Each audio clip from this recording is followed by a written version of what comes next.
We are live on YouTube. If Roger's ready, are you ready? I'm ready. Oh, okay, perfect.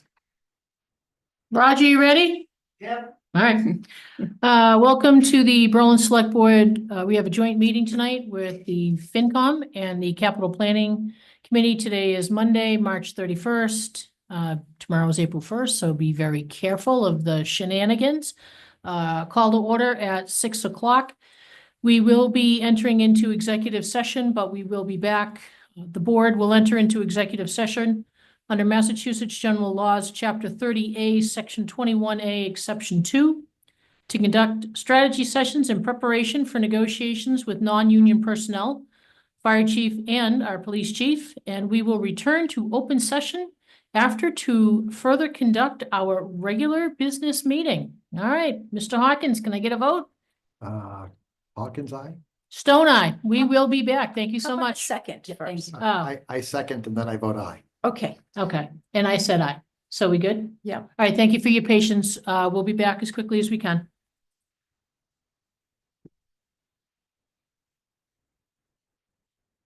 Sign.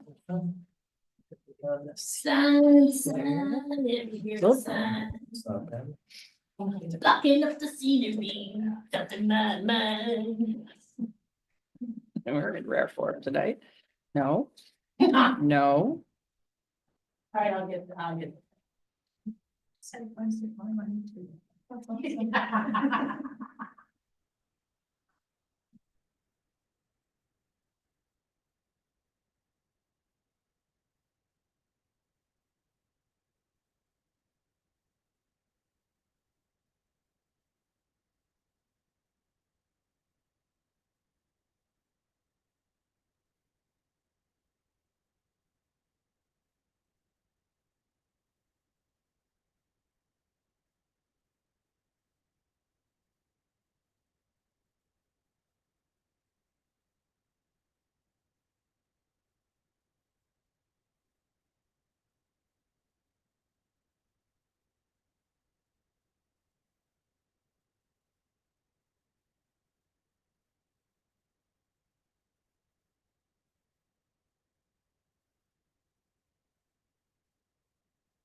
Not one of those adults who hold the wall, but we went down and found a little girl, he gave it to her, I'm like, oh.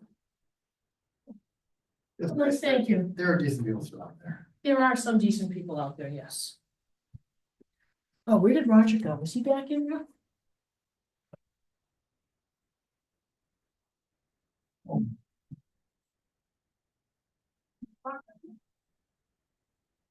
Can you start with all that?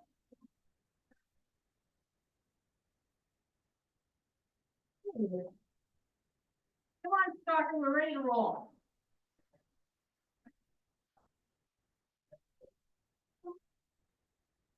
Stalker.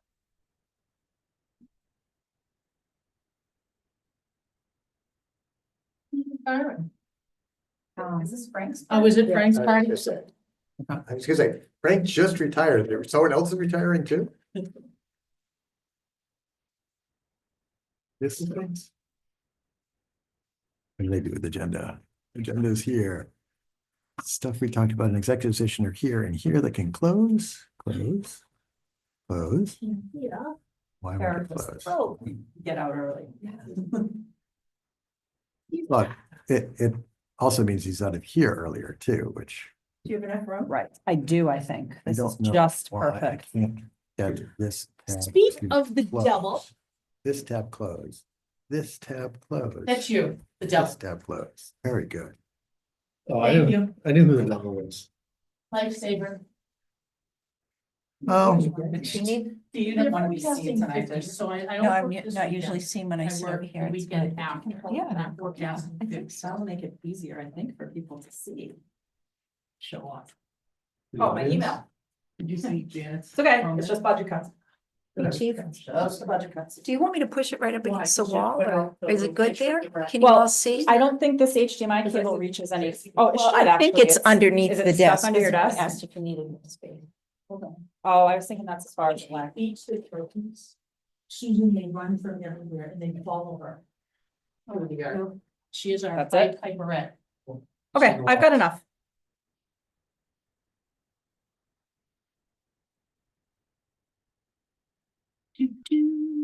Oh, that's even better.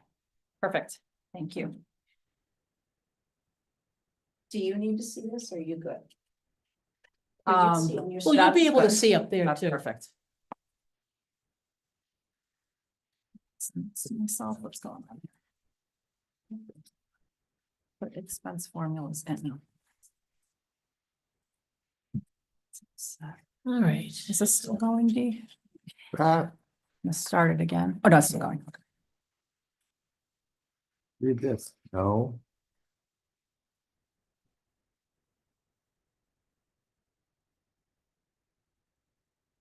We ready? Are you ready down that end of the table? Ready. Stock, are you ready? All right. We are back. It is 6:31. Again, thank you for your patience during our executive session. So we are going to move down to our hearings and appointments. Chief Shatner, lovely to see you. Good evening. You are all by yourself tonight until the other two come upstairs. All right. All right, for old business, radio phase 2. We got an email today saying May 1st. Phase 2 will be done for that week of May 1st. 5 unfilled shifts for the month of February. The month of February, we handled 1,148 calls for service, 10 cases involving criminal charges, 22 motor vehicle crashes, 8 with injuries, 139 stops, and 68 citations issued. Drone was only deployed once, mostly due to weather. But of course, the officers are still out training. This is supposed to say April 14th. For 11th officer, we'll go April 14th. There's a few academies in session right now, and they'll be through the halfway mark by then. So that's when we'll advertise again. Patrick May has completed field training and attended sergeant officer class hosted by MPDC. He's been assigned to the midnight shifts. As he has completed his 480 hours of his field training program, led by Sergeant Gilchrist, Officer Belleville, and Officer Russia. Brennan Judge has entered week 8 of the police academy. It was 16 weeks to go. And believe it or not, we did not have to call the ACO once in the month of February. Doesn't mean we didn't have any animal I was gonna calls. say, we did have a cute dog here, though. Yeah, we did have animal calls, but, nothing for that the you AC, deserve. nothing for the ACO to report. Which is good because they've had a couple of busy months, so. Yeah, she had probably about 8 busy months. Do you have any questions for Chief? I do. When we did the hazard mitigation plan, Yeah. they talked about the need for some benefits of some wider trails and on our conservation land. Correct. Would that actually make a difference if we had wider trails for your abilities to get in? Yeah, so my experience, has been that we can never utilize our UTVs or even an ATV because of the number of rocks and trees that we have on our trails.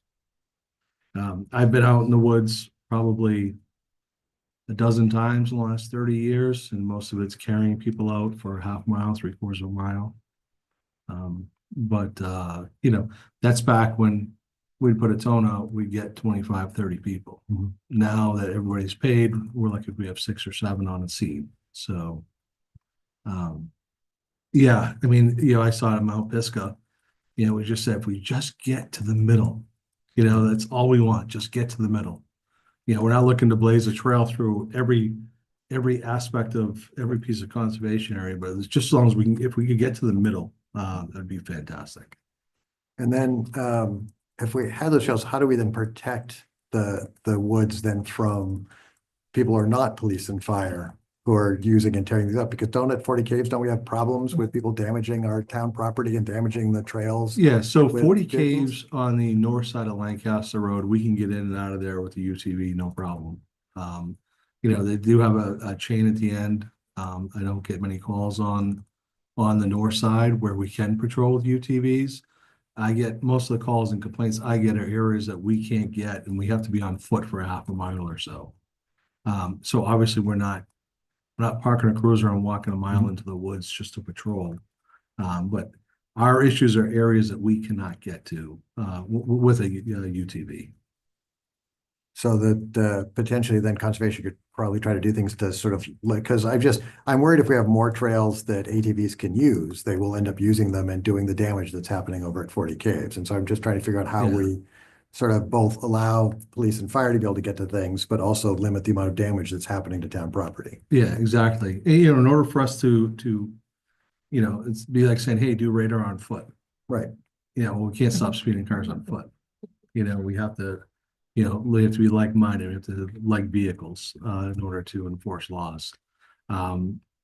It's definitely a sensitive subject, and we don't want to invite UTVs and ATVs on our trails, but we need to at least have access for us. But most of our trails, have you guys been out there, are narrow, rocky trees. I mean, I think, the last report, I think they thought it was an ATV that did most of the damage. Even that's still 14, 15 inches less wider than our UTV that we can use. So, and then every time we call the environmental police, they come out, they, nothing usually comes about it, but. Okay. I had a couple of questions. So the blinking pedestrian signs in the center of town that Yeah. absolutely no one pays attention to, and I drove by yesterday and laughed at it because I had forgotten it was there, the one by the cemetery. And then, is there one coming into town? Yeah, it's on the We- other side, it's on the other side of the pole, I believe. Are we ever gonna do anything with them? Because honestly, Eric, no one stops. I was under the understanding that we do have, some of the permanent ones, but we have like a power issue, cost install issue. But yeah, definitely, I mean, it'd be nice to get the barrel back in the middle of the road. That was there in the past. I mean, I think we have to be a little bit more aggressive in our no parking area, especially on the eastbound side. Push it back towards James further, just to clear the way. Right now it's an okay for if somebody's going 20, but that's few and far between. So Agreed. even at 25 makes a big difference.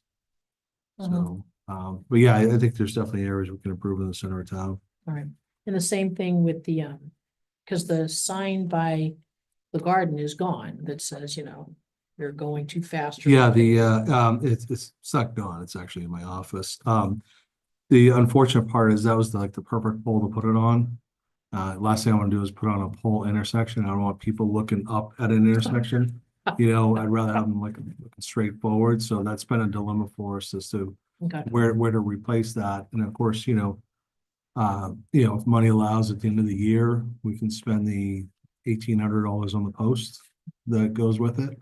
And maybe mount it in between the telephone poles and just put it on the side of the road, $1,800 for a pole. just the post. Okay. Yeah. All right. And then last housekeeping question, did you guys ever, when Fred came here about giving citations out to people after he plows and then, they go by and people go, "Pff." Did you Yes. ever end up doing any citations for that? No citations, but Dee did come up with a PDF form for us, fillable form. Okay. But of course, the weather changed. It's not a as bad thing. always. You know, It's we not a we bad get a thing. March snowstorm and, knock on wood, we haven't got an April snowstorm. Okay. There's always May. I remember snow being on the lilacs Mhm. several years ago. Okay. All right.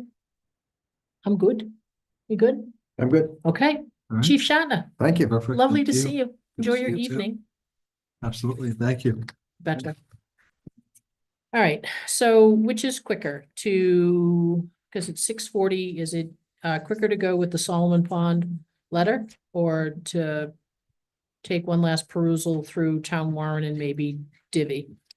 The warrant, FinCom needs to take like 3 votes and decide if they want to do general stabilization or not, so we should probably do that with them Okay. here. So I'd Alright. say the letter. Yep. All right, letter it is. So Kristen, if you could give a little background on that for folks that are here, there, and those who will be tuning in to watch. Sure. So we were approached by the city of Marlborough last year under their new mayor. They had been working on a redevelopment or rezoning of Donald Lynch Boulevard in Marlborough for a couple of years. And they actually got it passed through their city council early last summer. It was like May or June, I believe. And one of the key points to that study is the Solomon Pond Mall. That mall is, I believe, 55% in Berlin, if I'm not mistaken. Mhm. And it's demarcated by a line in the mall, which is kind of cool. I never knew what that meant as a kid, know what that means now. And the idea was to make sure we're all on the same page for zoning because the mall is in receivership. It has been for a number of years. And they are looking to go out for sale. So in order to attract the highest quality buyer, it's important to make sure that Marlborough and Berlin are aligned in their zoning. So the planning board has been working with the mall, with the city of Marlborough. And obviously we don't operate as quickly as a city council where you can just go and make decisions right away. We have town meeting once or twice a year. And the planning board is waiting on a grant right now to do some zoning overhaul and new zoning. The Solomon Pond Mall is under a what's known as a zoning overlay right now district that was put in back in the 90s. So it's really a matter of looking at which uses Marlborough has now approved, taken special permits off from being required, said you need a special permit for, we're not interested in it at all. And having the planning board take a look and say where they think that they would be at, even though the zoning isn't ready to go to town meeting. And so the idea that was worked out between the planning board and the city of Marlborough's economic development committee was to put a letter together that basically outlined which key uses the town of Berlin would be aligned with, generally speaking, based on our current bylaws and what we were looking to change. So the planning board has put a draft letter together. It is in your file this evening, and they're looking for select board feedback. My understanding is they would like this letter to come from the planning board and the select board to Marlborough. You know what, I mean, to me, it makes sense that we pair up with Marlborough. I think it would probably make more sense to attract a developer instead of, oh, Marlborough wants X, Berlin wants an airport, and the developer goes, no, that we're more of a combined effort. Yeah. Into the, yes, this is what we want. No, we don't want this. And this one's a maybe, I need a little bit more skinny, on that. And this is actually morphed a bit into more of a memorandum of understanding that they are looking to put together, which they're hoping will strengthen our attractiveness to developers who have to understand that the mall is in two communities and the two communities have different zoning, but that we're willing to work together and align ourselves. And I can give you a couple of bullets from it for the audience if that's helpful. It's about the city and town being in agreement to take a comprehensive approach and treat the mall as an integrated unit as opposed to a piecemeal development.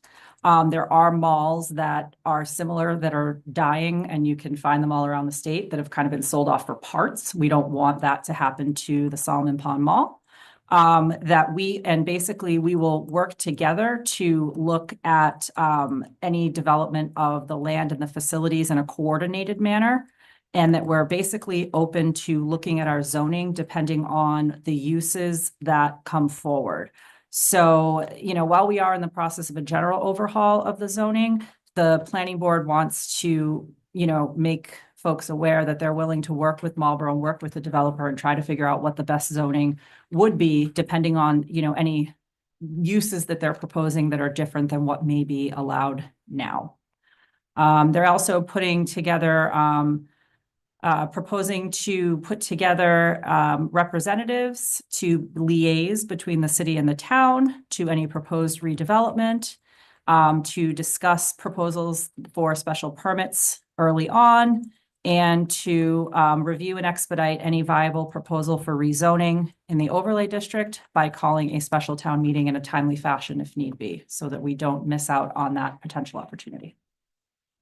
I mean, I'm thrilled that they're doing this. When you and I, Kristen, met with the mayor and the EDC, is she president in Marlboro? Meredith? Meredith. And don't know her exact title. Liz from the mall, all three wanted to work together with Berlin. Yep. To come up with something to, for the city to help us and, which was great. So I'm thrilled. And yeah, it doesn't make any sense to take this to the town floor now because we don't know what's going to happen and we don't know what's going to go in there. So I don't want to do a planning bylaw 4 times with this, because then that to me as a developer, I'd be wondering what y'all are doing.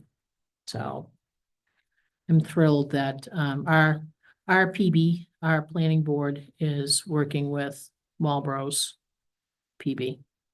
So kudos to both groups. Appreciate that. I would say one more thing too, in my experience, especially at Berlin town meeting, but at any town meeting that I've been to, people want to know the end use before they agree to zoning changes. You can make broad zoning changes, and I do think that, zoning in the town as a whole, as I mentioned, is being looked at, but I can understand people saying, well, why am I going to make this change now? Like you said, when I don't know ultimately what that's going to result in. And we faced that a little bit when we talked about the Sennies property up at River Run. Well, what are you going to do with it? And that's hard for folks to want to vote on when they don't have a knowledge of what the end result will be. I read this a couple of times. I don't have I any. think it's I thought very it was well done. I thought it was a very good letter. I would make a motion that we agreed to sign this letter. And I would second that. All in favor? Aye. Aye. Sorry. All right. And the only thing that I was holding up was a map of the mall that just kind of showed the site plan for Right. that. And one of the challenges on that too, for folks who haven't heard this about the mall, is that those 3 anchor stores own their own stores and the parking that is adjacent to Mhm. their stores. So that So makes it a bit more. That was my, challenging. we're talking about piecemeal, is the fact that Yes. each of those 3 colors, the red is owned by Macy's, the green is owned by JCPenney's, and the blue is owned by whoever owns Sears land, this land. So the mall itself only owns the stuff that is remaining at this point. And so they're trying to find a way to probably sell it off. Yep. And I'm sure they've worked with the various parcel owners, whether or not it's a comprehensive sale or piecemeal sale, but that's how it sits right now. Okay. All right. I think we can go in the warrant. We might skip the ones that Okay. the FinCom has anything remaining to say on. Right. But, or anyone else, because I think there's a line in there that's for capital planning as well. There is.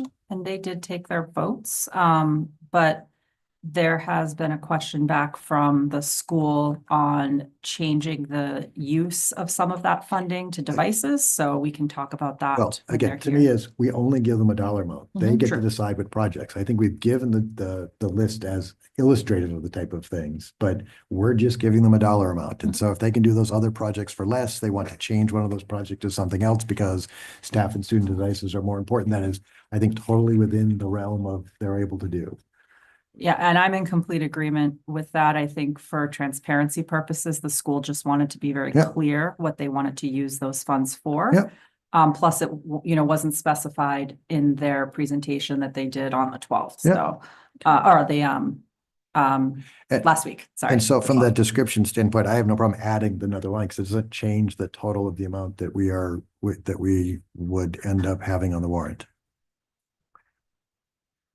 So do you want to go through and try and divvy? The ones that we can. Yeah. I wasn't, We aren't ready to divvy? I wasn't thinking of Okay. divvying yet. All right. This is very close to being in its final form. The Yep. only question really is whether to transfer funds to stabilization, Yep. on page Article- 9. Sort of 6A. Yeah. Since it doesn't have a number at the moment, whether or not that one stays. Right. Didn't want to mess up all the other numbers, so I left it Yep, no, numberless that's, at the moment. And I know you all had, your opinion on that was not to do that, and I did Yep. convey that to capital. And they used some of those funds for the capital plan. right, which was the intent of not putting into stabilization so that we have enough money to cover the capital items we want to do this year. Yep. Exactly. And they took money from the general stabilization 10% we normally do, and the capital stabilization 10% that we normally do. So I don't know if we've discussed the capital plan yet. I don't know if We haven't, is capital joining us tonight? they will be joining us. They are here. Eloise, will you Yeah. be will you be the capital person? Oh, well. Well, I thought, Mr. Maverick was supposed to be here. It's yeah, only we- 6:50. We have 10 more. So minutes. we've got 15 more minutes before. And so that, Article 25. 21 then is we still have to vote on the amount that we want to the earthworks removal bylaw to be. That is correct. And we did get feedback back from Weston and Sampson. There are a lot of communities, believe it or not, that actually have it at 100. There are some that go as high as 1,500. I picked one in the middle Yep. at 500. They also recommended we put a time period on it, which would be a 12-month period. Unless a 12-month period of up to the 1,500 cubic yards over the 12-month period. So you're setting not only an individual amount, but a cumulative amount, which I think is a smart way to go. I mean, we could go lower, we could go higher. They looked at about Yeah. 7 different bylaws. Those numbers seem fine to me, Okay. They especially if also- they came recommended sort of in the Mhm. range that the people we hired to. Yep, this is Give us that actually number. what's Boylston's number Yep. that they use. Oh, good. It's nice to know that it's next near in town. Yep. And then they recommended under section 2B exemptions that we exempt Berlin, the Mass Highway, emergency utility repairs, private way reconstruction, replacement of walls and septic systems, earthwork to farming, agriculture, gardening, nursery operations. And also any building displacement is exempt, provided the quantity does not exceed 110% of the amount of the material displaced below, by the below grade portion. And why would we have to exempt, or why would you think of exempting farming, agricultural, gardening, and nursery operations? I mean, wouldn't we still want to make sure the soil they're bringing into town is Good. good? We could. That's a common exemption that is in those bylaws. I would stop at septic systems. Okay. Greg? Agreed. The other, I'm worried the I'm other gonna, just. I really have to go it's- back, is that like officially, someone could do a big enough well that I care about, but Agreed. if we're gonna like if we were gonna be like the water supply for Mhm. the state of New Hampshire or something, I'd No, I worry agree. about that, but I had to use an example that clearly was not real. Sure. The other question was in section 3, abutters and commonly used as abutters within 500 feet. of that would be within 500 feet of the property line. Mhm. You can also use "and across the street" is sometimes added, and that's a question for the board as to how far you'd like the range of notification to go. Butters wouldn't normally cross the road? I thought when we do notifications, So when I'm trying to think, when we do notifications for whole hearings, don't we do 500 feet? And we do 300 on that one? Yeah. We always used to say "and across the road" too, on the other side of the street, as if the street But- were a demarcation that but we it's, couldn't cross. but you cross. But you would still be I 500 was gonna feet, say, right? I've gotten things. that- Okay. yeah, so I think 500, I- I think yeah. 500 feet is fine. I'll correct myself on that one. We're still okay then if we do 500 feet. And that was the commonly Yeah. used And number. The change in section 4 giving us reasons to grant it or deny it based on public health or safety is always good. Mhm. Yep, they recommended that. They also recommended fees, for a Mhm. new permit 500, a renewal permit 250. There's one piece that I'm still looking at under A, construction projects. This one was a little bit confusing to me, what they were trying to get at here, and I asked them if they could just clarify this language a bit. I know what they're trying to say, which is basically you can't bring in more fill than you're removing, or you can't remove Mhm. more fill than you're bringing in. But I think that just needs to be cleaned up a little bit to be more clear. And also, they talked about the 110% rule earlier, and this talks about a one-to-one relationship too. So I need to understand that. So that's one section I was just waiting for a little bit more feedback from them on. They also recommended we add regrading and erosion controls in with specific conditions to make sure we mitigate any impacts there.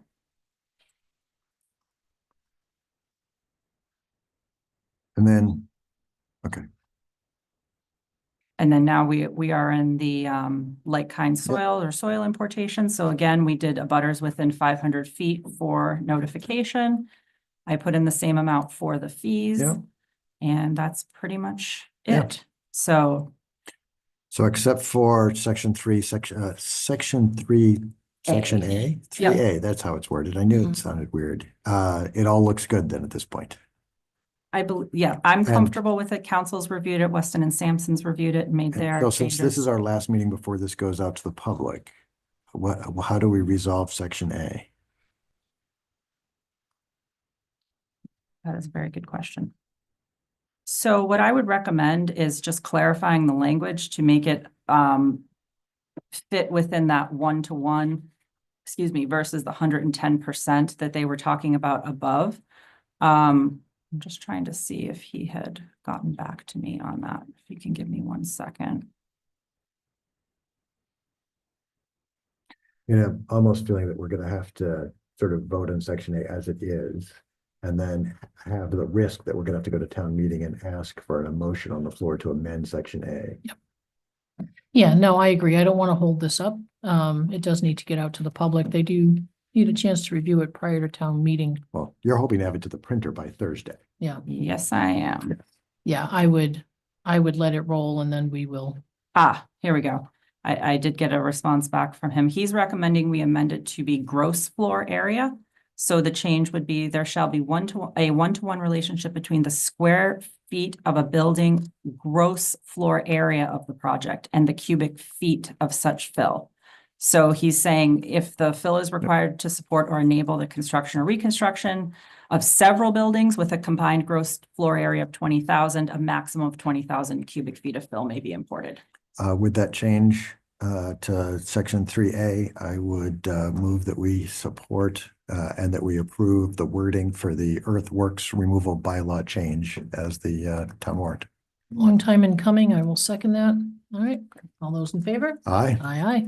All right, we're done with that. Well, done with that section of it. We'll wait until FinCom Right. We have a arrives. and couple we'll of go tweaks through it. based on FinCom and capital. And the And- 2 bylaws that are in there now from the planning board are complete. They have Yep. been reviewed and they worked with CMRPC and also a floodplain management Good. specialist at FEMA on those. So those are now fully intact. And Okay. I'm just trying to think if anything else really then- changed here. Other than the capital plan, which is now in here, which we'll talk Yep. about, Mhm. there really were not any other No, changes it to the looked warrant. Good. Looks good. I'm sure on Friday morning I will find a mistake that I have not seen in my 5 readings of it or 10 readings of it. Well, I do have to do my final Scribner's printout review, and I did have town council review it over the weekend, so I am just waiting to make sure everything's technically, legally written in the right way, and we do have a couple FinCom recommendations to And make. then we have someone in town who like has not seen it at all, who could do it one last proofreading just to make sure, like, how many times, because Yeah. speaking for myself, you know, And if I'm somebody running a wasn't- term paper for school, I proofread it 15 times, and so my brain is already, you know, glossing over the jarring stuff We'll and, go through it. speaking that, you know, Your eyes just stop seeing. yeah, that. your eyes just stop seeing it after a while. So if you find someone who's not seen it at all, to do one last look right before you go to the printer, that would be great. Just my recommendation, not an order. Absolutely. All right, works for me. I look at that, right on time, 7 o'clock. So before you get too comfy, Right, because we have Fire the Mike and 7:15 Fia. joint meeting with finance. So if that's we right. get, And Fred, I department- saw you come in. I don't know where Yep. you went. There you are. Come on. See how this goes. What's that? How was she What? when you were away? He's good. Okay. Yeah, Did you bring food for her? she, Good, there you go. she did, yeah. She drove my wife nuts because she was trapped at the house all day, but Welcome, gentlemen. Lovely to see you. You missed Eric. He came in and scooted out the door before you guys could get up here. oh, very nice. So Fred, since you're on that end of the table and I'm looking up and you're cleaning your glasses, you want to go? Fantastic. Yeah, sure. All right, so this past month for February, I'll just read it for you. It was a busy month for the snow events. We had finally gotten 13 of them to deal with total. Between dealing with those, we had 2 training sessions that we hosted. The work zone safety, which everyone has taken. Distracted driving one is actually ongoing. That's a Maya one. It's virtual. With the frost cycle we had, the potholes, we haven't had frost like this in a couple of years. And the potholes have been horrendous. The streets took a pretty good hit. Sawyer Hill Road and Crosby Road were the worst. Some minor repairs were done with the trucks. We had a couple that needed bearings for the spreaders and things like that. Nothing that really hit the budget too hard. We've been working with National Grid. They're using a platform called Engines to facilitate workflow to do with anything with the telephone poles. We had some streetlights on them. Now that we're the proud owners of them, we're responsible for removing them. Okay. We don't have a contract with anyone. Boylston Light and Power is gracious enough to come over and take care of that for us. That's just gonna get kind of costly, I think. At like $250 every time they come over. The demolition of the building on South Street was completed. The area just got reworked and seeded. We're hoping that it'll start growing before fishing derby time. Section it off at all for parking? I mean, Well, we are. foot traffic okay, but Even for traffic, until it really sets in, but we're gonna be taking down the old mustard tower. So we're gonna use those telephone poles to at least get on the ground and come around it for the time being. The white storage container did get moved. Paul Wheeler let us put it on his trailer. He brought it up there for us. We still gotta figure out what we wanna do with the contents in it. But it's out of there. It looks a lot different down in there.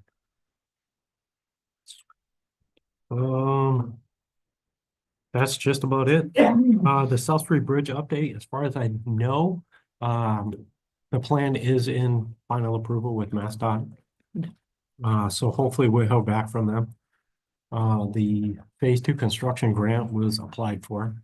I'm in the process of starting to do the MassWorks grant to see if we can get one through them. Can't start submitting until May 3rd. So there's time to prepare that and get that together. If that goes through, there's potential up to $1 million per grantee. And from what I've read and heard, it's not really a competitive grant because we're rural, less than 7,000 people. So hopefully we'll have that going our way. Despite the problems we had here, the air ducts were all clean, everything was sanitized. So that's actually starting to work out much better. We had a lot of problems with the 1870 steam heater again. There was water leaving the boiler going back in the expansion tank. Was having a tough time nailing it down. They ended up changing 2 valves, which ultimately fixed the problem, but at a pretty expensive cost. So it's a good thing that we're kind of out of the heating season because the public buildings account is getting pretty low. I do believe there will be enough to cover it till the end of the season, as long as we don't have to run the heat up there. But that's about where we're at. What about the other bridges? And I don't even want to ask, but what about all the other bridges in town? You know, the one on Jones, the one on Crosby, the one by the garden. The one on Jones is probably our best one. That was the most recently done one. That was done when Denny was around. But a lot of our bridges need work. Okay. There's concrete spalling, there's rebar showing. But you're not gonna, are they in the same potential condition as South Street that would cause them to close? No, not that bad, no. Okay, The only one that will probably cause a problem would be the next one up on South Street, which is just around the corner from the closed one now. That one is it's a corrugated, half top. So if you're going down the hill, it's the first one before you went to the corner. That's actually the main water line. Everything else is spillover underneath the one that's closed now. oh, okay. So that would be the next one that we would have to address. It's funny when I think South Street, I just think going that way. I don't think South Street going that way and totally forgot that bridge down there. Okay. Yeah. But I just want to add before I forget, when it's time to submit the Mass Works, we need to send a copy to Ann Goby, who is Governor Healy's Director of Rural Affairs.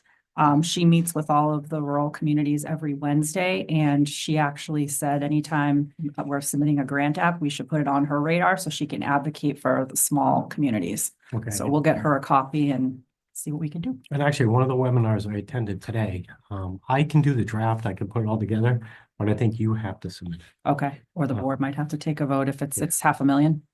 We'll So, get that before the board for a vote. So it's May, it's due, you're gonna send it in May, you said? well, it's open between May 3rd and June 4th. Is the only time you can submit for it. Right now, We have to get the design stuff back first, right? No, it's a um, separate grant. Oh, yeah, So we could probably put that on maybe the April 28th meeting and get board authorization. You could maybe authorize me to sign it as soon as it's ready to be submitted. yeah, because one of the prerequisites is the project has to be 25% moved forward. Okay, And we're basically at like 85%, I think. we're really close. Okay, we'll get that on the April agenda.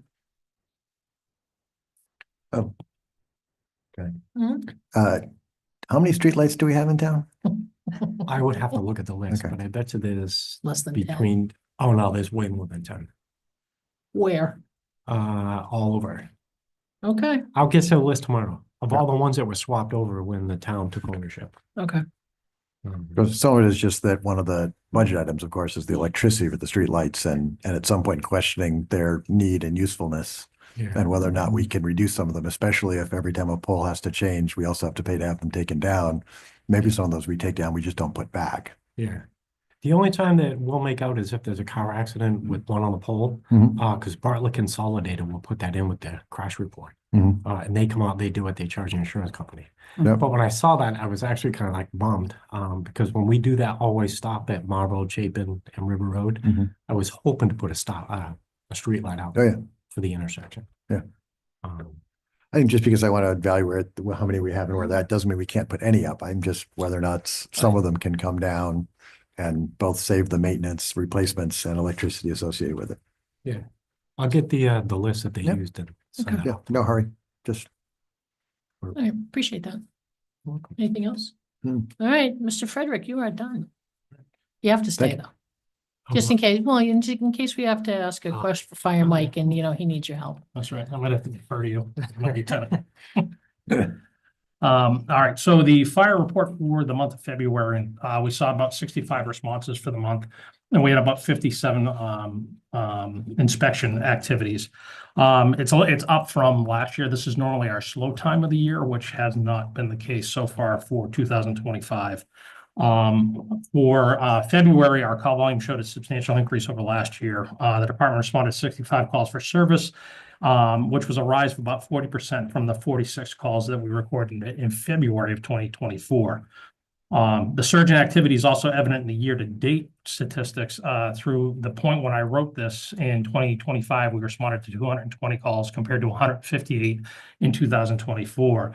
Again, demonstrating that just over 40% increase. I did the numbers again today. We're at about 41% increase. Looking at that, I know some of the questions were what is driving that, and I don't have anything specific there. Believe it or not, one of the bigger call volumes for us, which is about a dozen times we've gone to the Old Town Hall for our fire alarm activation as we've been chasing some problems with that system. But all the other ones across the board, alarm activations, medical calls, and car accidents, they all seem to have risen, but nothing pointing to any specific event. Another highlight for February is the 25th, 26th, and the 27th was the Fire Chiefs Association of Massachusetts Professional Development Conference held at the DCU in Worcester. All of my officers, my lieutenants, my captain, and myself attended part or all of that 3-day program. It was a great program and focused on adapting to and inspiring change in the fire service. We had training throughout our department. We had what we call the NCCP, which is the National Continued Competency Program through the National Registry of EMTs, and it's at least 24 hours that they all have to take just for that one course to get recertified, along with all of their other continuing ed that they do throughout the year. So the entire department went through that and got recertified so that they're all able to recertify and continue with their EMT certification. Work on the new paper store, as well as the J. Crew store began at Highland Commons. Those stores should be operational in the coming months. There's also a new restaurant going to the space that was Subway. That project has not yet started, but we anticipate construction beginning in the next couple of weeks as we receive plans for that. From a shift standpoint, February had 5 open shifts that were unfilled, and all of those shifts actually occurred on the overnight shifts. We've obviously reduced the number of open shifts dramatically, and we continue to be more efficient with that and try to continue that going forward. Initiatives moving forward, obviously our home safety program is available to any resident in town, along with the child passenger seat program. Both of these programs are a no-cost safety item that can pay dividends for home safety and the new children riding in car seats. Just to throw it out there, we do a lot of seats for grandparents that are taking new grandchildren that might be coming in that, 3 or 4 years old. If they're spending the summer with them or coming up, we're happy to have Michelle DeVoe, who's our car safety seat technician, to take a look at those and make sure they're installed correctly. And if anybody wants to, just call the fire station to set up an appointment. I want to highlight again, smoke detectors, carbon monoxide detectors save lives every day.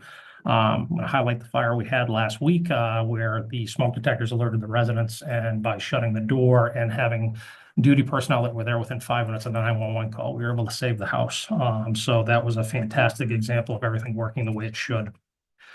The second floor renovation project obviously is well underway with all trades from Assabet engaged in the project. We have the final group, which is the HVAC group that they have worked with the architect and the engineers to develop a plan that they can install. This will involve having some of the ductwork bid out, as it will be more than what the school can handle, but at least they're all involved in it now. And just as a highlight, I've interviewed several candidates to increase our call department. We had a couple vacancies with 3 people that have left the department either through, retirements or they left for greener pastures. I'm hoping to be able to add a few more individuals, and we'll continue the recruitment process as we go forward. And that's it for the fire department report. You need to sit. It's not time to play. Question for Fire Mike? How did the ambulance inspection go? It went fantastic. Beat you to it. We actually, it was highlighted. It was their 50th anniversary for Wheel Coach for the company being in business. Our ambulance was actually on display with all the dignitaries from across the country that came in. It went into a lot of the national trade magazines. It was our truck in Orange County, Florida, that our 2 trucks were on display for the entire presentation they did. The truck, it came up very good. There was a few small things that they're gonna have to change, that we were able to pick up on that are, obviously the cost is on them to do it. A few things with the paint, scheme that, just some runs that we caught in it and some chips in the paint. But we were very pleased with it. So it came out good. Estimated, delivery date to the town? End of April, after it goes to the FDIC show, it's being flatbedded out there for that show. Then they'll flatbed it back to the dealership down in Attleboro, Massachusetts. And that will probably take them about 2 weeks to install radios, do a couple things they need to do for the final on it stuff. One of the other things we'll do is they call it the Triple K certification on it, which is a national standard. OEMS will actually, the Office of EMS for the state of Massachusetts will actually go inspect the truck on site there to make sure it meets it, because if it doesn't, it's on the company to actually make the repairs before it comes to us. What, you don't like Peg? Yeah. Join the list. That's all right. So the ambulance came out very good. Cool. It was a good, successful trip. So will that replace the white one? Yes. And then what are the plans for the white one? The white one is being traded into the company. Okay. Sit. All right. And then, because it will come up, I think, later in the evening.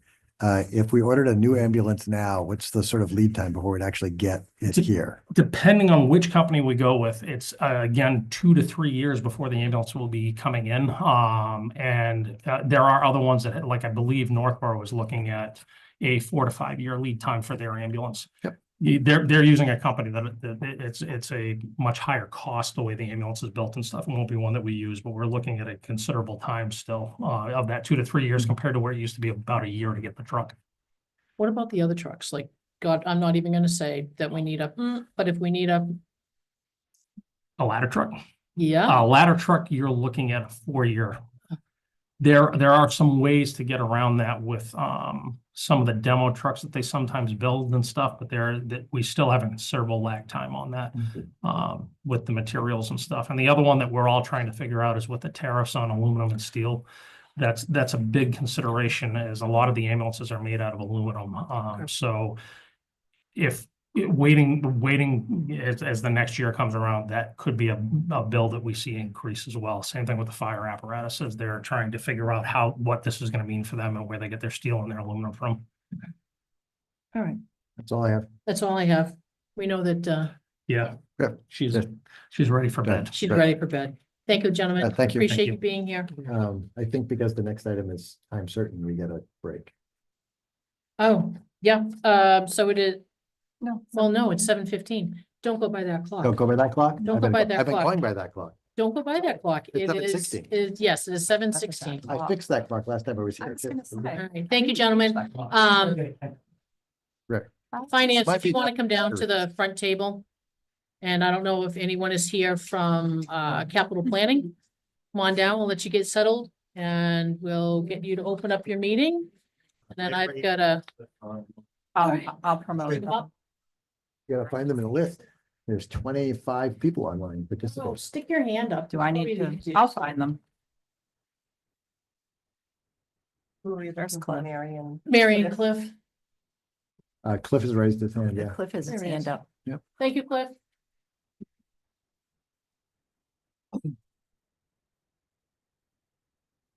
That means I'm gonna be feeling good that we're getting out of here like, 9 to 10, and it's gonna be 10 minutes later. There you go. You're gonna tell me. So Eloise, is it just gonna Let's see, be for Mary. capital planning if we have any questions? Okay.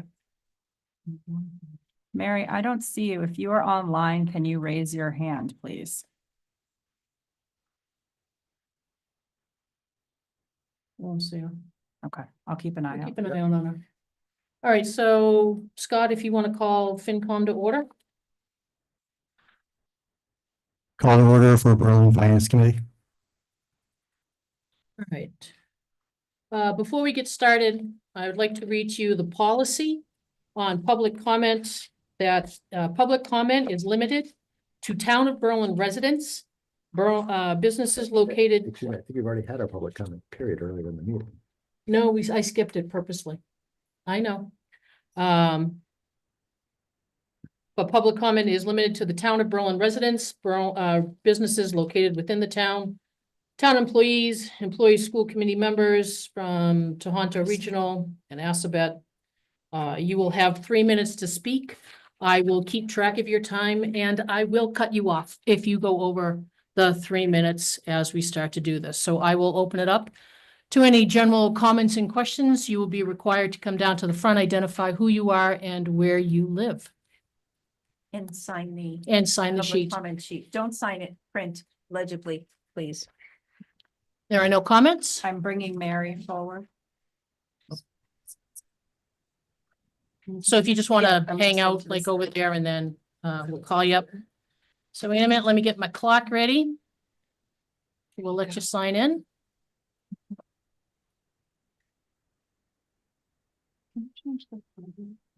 Keep in mind too that we will not be, Scott or I or the FinCom will not be commenting on your comments. You ready? No, but I'll go. All right, ready? Um, Take a big deep breath. okay. Introduce yourself. Melissa Broder, South Street. Thank you. Let me paint you a picture. You in a room with 27 7-year-olds. Now keep them calm, organized, and teach them things for 6.5 hours for 180 days. Who thinks that sounds like fun? Didn't think so. The median size of a core academic class in Massachusetts ranges from 17.7 to 21.4 students. Now ignore the decimals and add 6 more kids to that. Here are some of the ways that overcrowded classrooms affect education. Much greater levels of noise and distraction make it harder for students to concentrate, which affects learning outcomes. There will be much less individualized instruction, if any, which affects all students. The kids who need a little extra guidance will be left behind, and the students that are advanced will not be challenged. With 27 desks in rows and no small group instruction, the teacher cannot possibly honor the students' individual needs and learning paces. As you may remember, a literacy coach has already been cut and math tutors likely will be too. So these students will already be getting less support as it is. There will be an increase in disruptive behaviors, conflicts, and disciplinary problems, meaning even less time devoted to teaching and more stress on the administrative team. This also does not allow for separating students in different classes, which may be vital for students' well-being. The teachers will be shuffled around each year as this one class moves up, so they will be forced to learn and teach a new curriculum and possibly teach an age group they would not have taught before. This will certainly affect morale and probably lead to some of our wonderful teachers leaving for a more stable school system.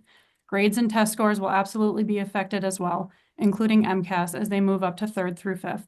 This will affect the rating of the school, which directly impacts our real estate value. Even more important than a test score, please consider the social emotional effect on these kids. We are talking about 7-year-olds who have been in school for 2 years.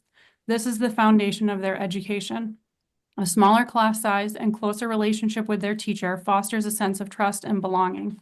The individualized attention they are fortunate to have currently has given them a love of learning and a sense of confidence. Please don't take that away from these kids. We are literally talking about their futures. There truly is no benefit to combining their 2 classes beyond saving $11 a month. I am sensitive to the fact that everyone is dealing with an increased cost of living, but $11. You don't go out to eat once. You make your own coffee at home instead of going to Dunkin's. Please take these things into consideration before you vote down this budget. Thank you. Thank you. If you could hold the applause, there's really no need for that. So we will have the next person up. Let me know when you're signed in and ready to go.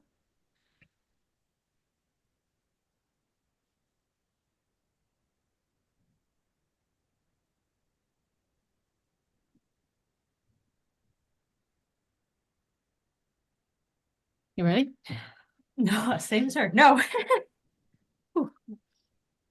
Ready? Right. Your name and address? Sure. Good evening. My name is Amanda Tedesco, 36 Bassett Road. Thank you so much for allowing our input. Many of us trust the members of these committees with the impossible job of keeping services for the residents of this community while also not raising taxes on those same residents, especially in this economy and with inflation. So thank you so much for all your hard work. My concern, though, is that there is lingering animosity towards the school community for past issues that are creating a bias against the current school committee and administration and the work they've done to decrease their tax burden. In recent years, high increases to the town's taxes weren't just from the school budget, but also increases from other departments and in part due to the decrease in the income that the town received from the Solomon Palm Mall. excise tax, permits, and etc. It's unfair to pin all of these town's budget issues on the school. Then, comparing Berlin's portion of the BBRSD budget in relation to Boylston is disingenuous based on the way that Boylston calculates their school budget. For Berlin, in addition to over $300,000 in operational cuts, BMS cut over $1 million to their capital requests, including a cut to all roof repairs. I think constantly talking about how expensive the school is year after year isn't constructive. All the budgets are going up if they want to keep level services. We are all being affected by inflation. We need to be having a different conversation about how the town can bring in different forms of revenue instead of continually vilifying the schools.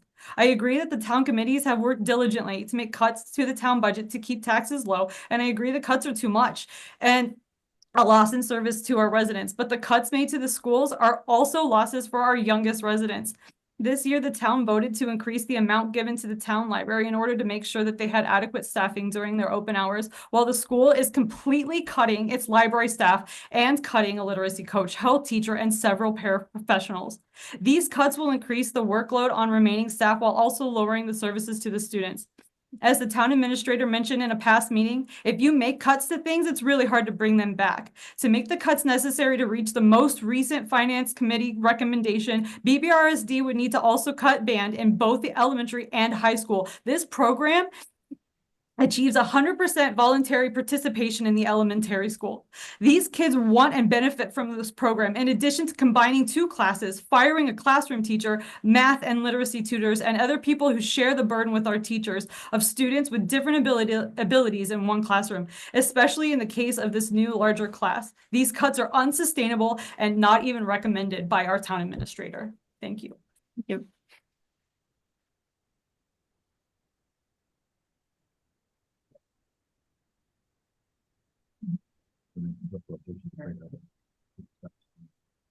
Speeds this up a tiny bit. All right.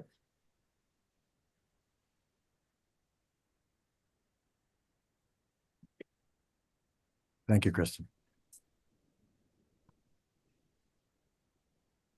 Good evening. Thank you. Thank you for the opportunity. I'm not going to kind of reiterate the things that we just heard, and I'm not going to reiterate the things that, oh, I'm sorry. Name and address. Lauren Cooney, 252 South Street. Thank My you. apologies. So again, I don't want to reiterate, you know, we were here at the Finance Committee last week. I don't want to kind of continue to say the same things. What I have been thinking about since that time, though, is, you know, there was a conversation at the Finance Committee about police salaries and public safety salaries, and rightfully so, we're not considering cutting them. There are certain level funded things that we just need to maintain. We would not consider cutting police officers to make up a deficit in the budget. We shouldn't be considering cutting teachers to make up a deficit in the budget. We all understand what we're up against these days. The salaries are not outpacing inflation. The salaries are not outpacing our expenses. It is happening across the board. But there are some things we can never get back. We can never get back a 2nd grade year where students learn how to read. We can never get back foundational education. These are the things that set our students up for success in the long term. It helps them, you know, be safe in their decisions. It helps them have a place of belonging. We see places with cuts to public funding, public school funding, and what that does to crime rates. We know that the children that don't have focus and don't have kind of pride in their work find other ways to keep themselves occupied. We can float the numbers. We can talk about $11. At the end of the day, we're talking about in the whole town budget, $150,000-ish, give or take. I just implore you to think of other ways that we can either increase our revenues and find $150,000, or where can we cut expenses that don't have the same long-term detrimental impact to our students. There are things that we can cut in a short-term budget this year that won't have a lasting impact. If we make this decision and cut the school funding, we will never be able to get them back on track. They can't make up their 2nd grade year. 27 2nd grade students in a classroom without literacy coaching and support on the side, it sets them up for failure. So I appreciate the work that you do. I work in public education. I don't work in the public school system. I work in higher education. I truly understand what it is like to try and run these colleges, or my college.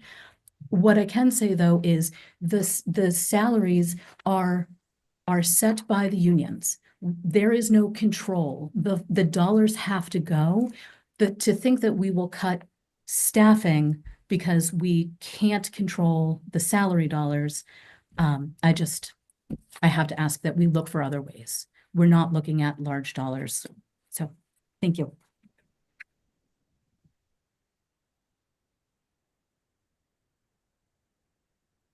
Ready? Hi, I guess. Name and address? Hi, I am Beth Bond. I live at 2 Bigelow Drive in obviously Berlin. So I am a resident of Berlin, but I'm also a teacher in another district. And I feel like we really need to pass the school budget, even if it means a tax increase. It's not only a wise investment in our children's future, but also in the value of our homes and our community. A well-funded school system provides students with tools, resources, and opportunities that they're going to need to succeed and then give back to the community. Strong education system prepares them again for the workforce so that they will give to the community. As a teacher, I know the significant impact that cuts can have on our students, and they can't afford to have any more cuts. Even the cuts that they already have that we've agreed to is going to be significant, but any more is not only going to affect them this year, but it will continue. Just as the pandemic takes years to the effects to be gone, this same thing is going to happen. It's important to remember that for a small tax increase, the long-term effects that this will have on our children. Communities with strong schools see a rise in property values. Families are drawn to neighborhoods with strong, well-funded schools, increases the values of homes. We looked at the school, my family, when we were looking at where to live, and we came to Berlin because of the scores the school had. We reviewed a lot of towns around, and that's why we decided to come here. Residents in this town, for the most part, understand that if they want to keep the rural feel of this town and not have a lot of businesses in this town, then the money's coming from them, from the residential taxes. They understand that when they come live here. If we want more businesses and taxes from that way, then that's fine. But I feel kind of like if you're going to live in this town, you understand that. Our schools are at the heart of the community, and their success directly impacts the future of our children in our town. With, again, with fewer businesses contributing to the tax base, it becomes increasingly difficult to maintain and improve our schools without asking more from the homeowners, and I do not think we're asking that more. Therefore, passing the school budget, even with the increase in taxes, is an investment in our children's future, in our community's growth, and the value of our homes. Thank you.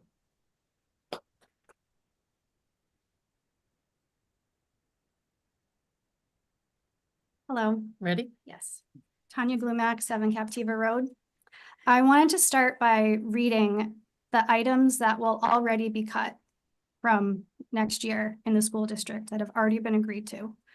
That's at BMS, paraprofessionals, the health teacher, a literacy coach, the library and tech teacher, and at Tohoto, paraprofessionals, an athletic director, a science teacher, a special ed coordinator, and department heads. So that the school committee already agreed to cut those items. And if the budget that FinCom approved last week moves forward, additional significant cuts will have to be made, as everyone has said. A thriving school benefits the community, as everyone's already said. Each year we cut the budget and the school suffers, it makes it that much harder to recover. And each year, the quality declines. We will lose our excellent teachers, we'll lose families in the town. And I saw this happen in the small town that I grew up in, and it's really unfortunate, and the community suffered. Again, the school committee budget is not requesting anything additional. It's to prevent further cuts on top of what they've already cut. And a lot of people in this town were able to experience the wonderful school district that we have, and we'd love to just continue that for our kids.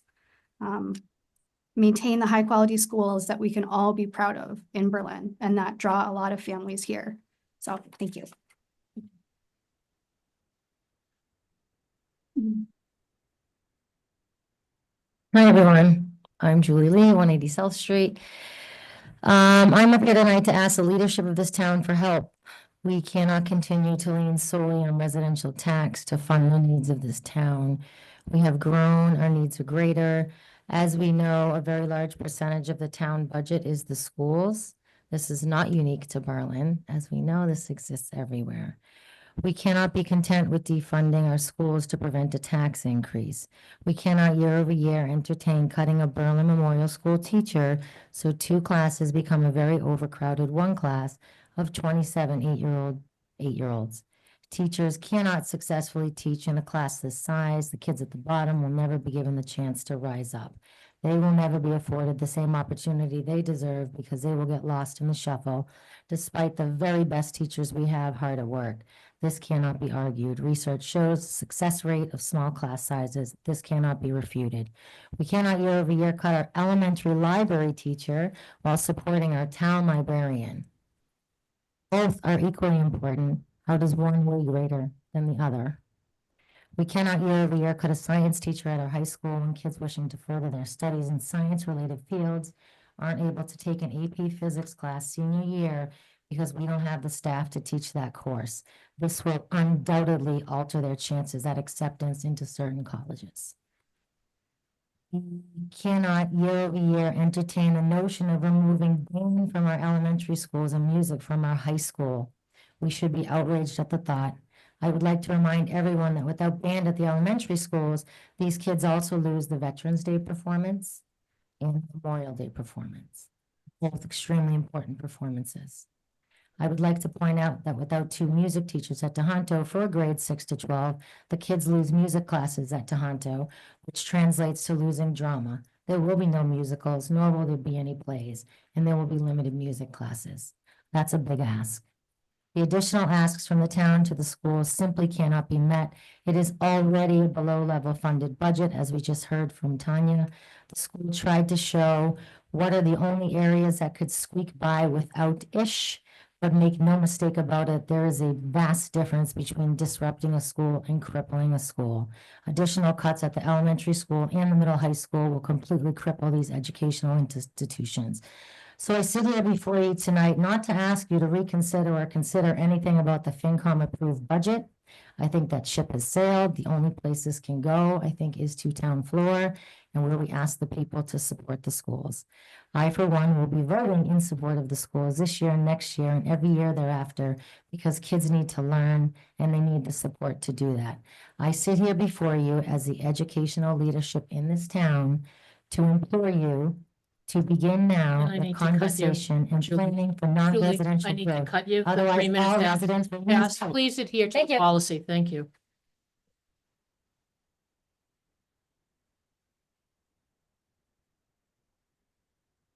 At Ball Hill Road. Last year after town meeting, I was critical of both the town and the school. So I want to start by saying things are going much better this year. I appreciate the constructive discussions and the willingness to scour the town's budget, perhaps too much, to minimize the tax impact.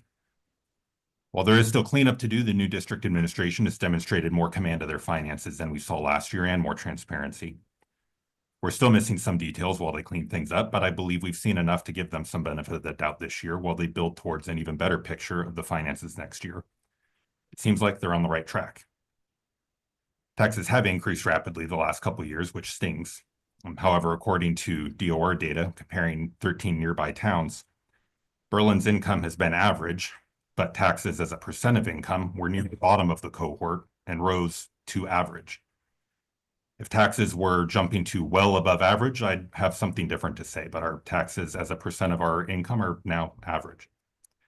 With all that in mind, I think that we've asked enough of the town and the schools. Trying to shave an additional 5,000 or 50,000 or 150,000 starts to mean much more painful cuts that go beyond service reductions to elimination of some services, whether that means teachers and tutors or elementary band, or the transfer station or recreation or library hours.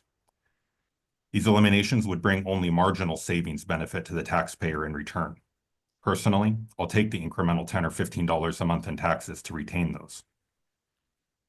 Lastly, regarding the town meeting warrant, Given the challenges with childcare and the relative impact of the schools making up half the total budget, I respectfully request moving the school budget to one of the first items of the budget warrant article instead of one of the last. In other words, do the 800 intergovernmental line before the 100 general government line. Leaving kids awake amped up until after 11 p.m. at the PTO childcare is not a great option, especially for those kids that have MCAS testing the following day. Thank you.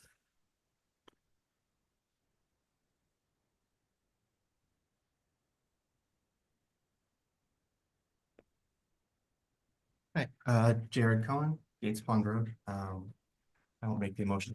The people have done better than me. But a couple things. I want to echo the request to please consider restructuring the town meeting this year. Many of us have young kids. It was brutal. The babysitting room was brutal. Just having us be there so late for that vote, and not to mention a lot of the votes that came before, we may have thought very differently if we had known what was going to happen with the school board vote later on in the night. But a lot of us kind of just learned what was happening just before that meeting last year. A lot of us are better informed this year. A lot of parents have found out well in advance of the town meeting what's going on and have been involved in the debate about the school budget. And I was kind of confused about a couple of things at the FinCom meeting the other night. I understand this isn't a Q&A, but I guess one thing I would put out is, you know, a budget is a statement of values and priorities. And I don't know what we're saying if we're looking to keep a lot of things steady and defund a lot of the child services, but my real point is, are we really looking to cut off that extra 0.5% of tax increase? Because if we're really concerned about saving $150,000 in the budget, wouldn't we be looking for somewhere that's not going to be such a battle and it's not going to be so contentious? I'm sure we all remember what happened last year. Nobody wants to go through that again. Why are we trying to, you know, if it's that crucial to save that 0.5% off the tax increase, why are we looking at something that's going to be a fight that could go either way based on what happened last year, right? At the first town meeting, what was it? 13 votes that decided whether or not we accepted the school budget. Like, if the priority is really just to keep the taxes down, why is this how we're looking to do it when it didn't work out so well last year? I think there are other ways we could go. You know, early on in that meeting, the FinCom meeting, you know, Scott and the others were talking about looking for other places where we could cut the budget after Kristen suggested, described that she had been at the school meeting and requested or advised following the school budget as the school committee suggested. And then that just kind of looking for other options kind of fell apart. We said, all right, well, we're just going to ask for this money back from the school committee. And I don't understand. Yeah, I guess I just don't understand why that's the way to try and take a little money out if it's that important, because it doesn't seem reliable to me. Thank you for your time. Are there any other further public comment? Is there any on screen? Then I will declare public comment closed. All right. Let's get to the agenda. So let's talk about the FY26 budget. Kristen, I don't know if you want to kick us off, share some information. That would be great. Sure, I can do that. Are you going to, is there anything that you're going to share either way? Actually on this, I don't Okay. have specifics to share. I may, so I'll hang on to this. I can, it's just line items that are up there right now, but there's just two I wanted to make a quick comment on. So I took a really hard look again at the budget over the weekend. And one of the things that we discussed at the FinCom meeting right at the end, I think Mary may have mentioned it. We were looking at the reserve fund. And one of the items that we put in, oh, I'm in the wrong spot, sorry. You say, you want to go to the. I'm going up. Yep. One of the items that we put on the town meeting warrant was an article from free cash to fund unanticipated maintenance for buildings, vehicles, and equipment that happens to break. And we weren't anticipating it. Unfortunately, we haven't always, as towns, done the best job that we can of, you know, protecting and doing preventative maintenance. And it's something we're trying to do. I know the schools struggle with this too, just as much as we do. So one of the things we talked about was creating a special article just for those items that happen, things break. There is no money in the budget for it because you didn't anticipate it happening. And I believe it might have been Mary who mentioned, well, could we cut the reserve fund back Now, the reserve fund is really going to be for items that we cut razor thin in the budget already. So I am a little nervous about that, but it is a $50,000 article that we put on for town meeting with the idea we would not spend that every year. We would replenish it as needed. It would roll over from year to year. So with that in mind, I would feel comfortable recommending cutting $20,000 from the reserve fund. I also looked at, that's line 10 on the budget, which is up there. I also took another look at line 8, which are our HR expenses, which they were new last year. I should actually take out new because they're no longer new. And I recommended taking another $10,000 out of there and looking at the expenses that we had and where we're at. So my recommendation would be, after taking another really long look, that you could consider making another $30,000 in cuts there. And that would, I redid all the math. Scott, I think I sent it to you as well. It looks like what that brings us down to now in terms of a gap would be just shy of $115,000. And again, to be clear, the reserve fund can be cut because we're planning a $50,000 maintenance fund, so we wouldn't need the reserve fund as much. Correct. From the select board side, I would make the motion that we cut line 8 HR expenses to 20,000 and line 10 reserve fund to 90,000.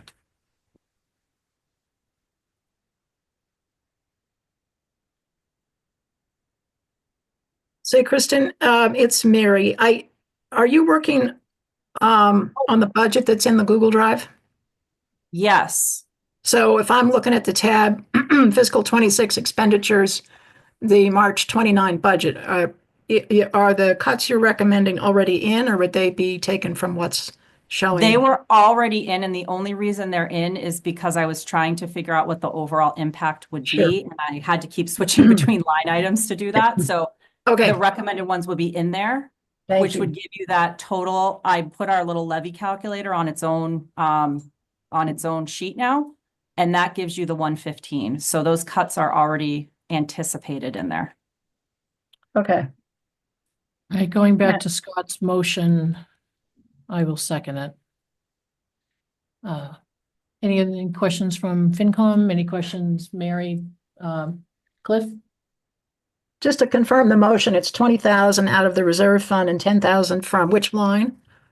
Line Eight. 8, HR HR expenses. expenses. Sorry, 8? Yes, Yeah, I got it. Okay, thank you. you're welcome. No questions? All right, No. all those in favor? Aye. Aye. Is 10 and 8 pass. FinCom going to make any recommendations on those 2 line items? Well, we're having another meeting on Wednesday. I think will be best to discuss there. Okay, what would the process be at town meeting if FinCom and select board have different opinions on the budget? It is the FinCom's budget that Right. goes forward. So select board would have to come up and make a motion on the floor if we're going to change FinCom, make a suggestion of FinCom's budget at town meeting. Okay. Correct. There any The other- rest of the budget we've generally all agreed to, right? I think so. There was the library change. If you do scroll down to lines Right. 84 and 85, which are now up on the screen. I did ask, the FinCom did recommend funding one of those additional hours to maintain some of the library's hours that they currently have. So that was an $11,000 increase. And it subsequently offset expenses by a small amount. So I don't know if you'd like to reconsider that, or if, And that I think if we learned from guidance is that if one of us votes for and the other one abstains, it actually doesn't pass. That And is so it correct. actually has to be unanimous from the 2 of us for anything to pass. that is And so at this correct. point, the select board doesn't actually have anything then on the library. Oh, right, because that was a 1 and abstention, right? Right. That I is forgot correct. that, Right. okay. What is your pleasure? I'm not changing my opinion. I kind of sort of think that you're probably not changing yours. So unfortunately, we will leave that decision to FinCom. And ultimately the voters on Right. town floor, So select board's not gonna have any opinion on lines 84 and 84 85. and 85. Okay. Cultural council also falls into that. Yeah, so I would make the motion to do 1,500, make the recommendation of $1,500 for the cultural council. For line 88, Line 88. Yep. I will second that. All those in favor? I was the abstention last time, and since we have guidance, then an abstention and a negative, and it's I don't want to fight over $1,500. So line 96, which I think is why we have an audience and both online and present, and why I think we have our joint meeting now. Am I allowed to make public comment? Oh, absolutely. Yes, you and FinCom are allowed to make comment. First, I want to be clear that the numbers that it was made clear last year and backed up by legal counsel, both of the town and the schools, is that the town really only votes on a dollar amount for the schools. How the school decides to spend that money is totally upon them. I want to separately, when we're done this town meeting stuff, I would like us to explore funding the replacement of the roof out of our stabilization fund, which is designed for one-time extraordinarily large expenses, and that we put that on sort of fall town meeting article to address the schools, because I worry that even if we did have a funding mechanism for just to add a $600,000 number to the budget, we'll just freak everybody out and cause the conversation to be more difficult next May. We took care of this issue, so I don't have to say anything. And I have a couple other ideas that aren't necessarily related. I want to say I am fine with the budget as the school's prepared. I get that there are some with the last year not fully audited sort of yet, and there's some unknowns of where they're at. And for the second year in a row, disagreeing on what our starting number is, which bothers me to no end. I think the school administration has done a good job of presenting a relatively clear budget. I think they've done some cuts. And so I would be willing to, I won't make the motion, I'll give you a chance to say it, but I will ultimately end up making the motion to support the school's proposed budget. And that is line 96 that's That's up line on the 96, screen, yes. just for Yep. clarification purposes.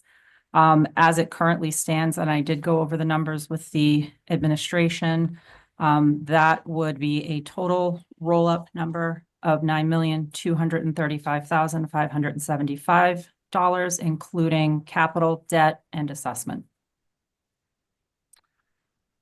Personally, I am opposed to this budget. I am opposed to the burden that it continues to be put on the taxpayers of this town. I am opposed to the comment of it's only $11 a month. So I am not in this position because I only represent myself. I represent the town. So I will let you make the motion there, Mr. Hawkins.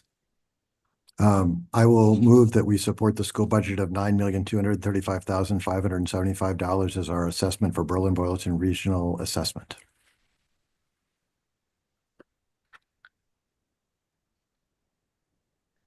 I will second it. And then I would like to hold our vote until we hear what FinCom decides to do. Agreed. No comment tonight? You'll wait until Wednesday? Well, I don't know how much we want to go into all the details of the budget. So, Well, again, Go- it's a number. All we Yes. vote is on a number. We have no say over how it's spent. And so there's well, no we're not talking, going into we're not talking about not going into those details, but I'm talking about, can you actually bring up, Kristen, the budget again and go to the tax percentage increases? What the levy increases. Our would be. little Right, and table. again, I oppose all conversations about specific Lesbian to you because the amount of impact it has on for residential versus commercial. Our rate setting meeting is in November when we understand what the amount of values are in the town.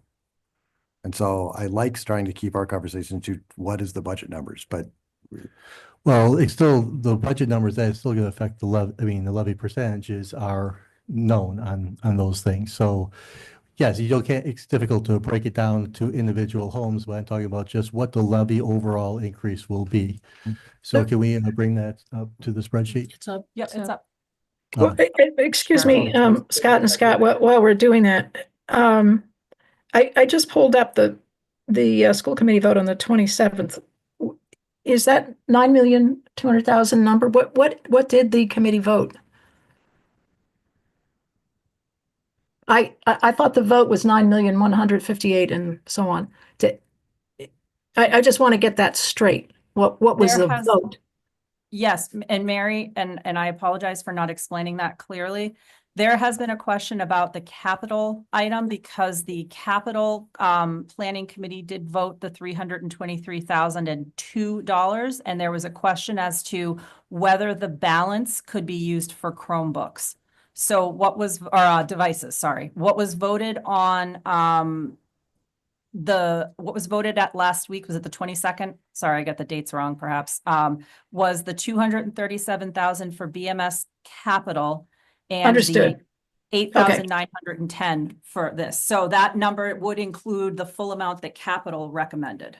Okay, so we were able to do some additional capital following the capital planning committee's Yeah, final recommendation. Yes, okay. That's part of the conversation because what happened was, and I'm not going to explain this as eloquently as Aaron or Al can, but when the formula gets dropped in between Berlin and Boylston at Tohoto, the Yep. way that they did the furniture, it dropped down to 25,000 for furniture, of which our contribution was just shy of 9. So because as Scott Hawkins pointed out, we don't tell the schools what to do on a line item basis. The question was, could we do with the devices with the rest of that funding? Yeah, thank you, Kristen. You explained the differential. I was having trouble last week. In fact, I have to apologize. I didn't understand numbers I was looking at, and I just want to be clear about that number, that line, what is that, line 96? I want to be clear about what that represents. So tonight I am, and that explains the difference between the school committee vote and what we're looking at here.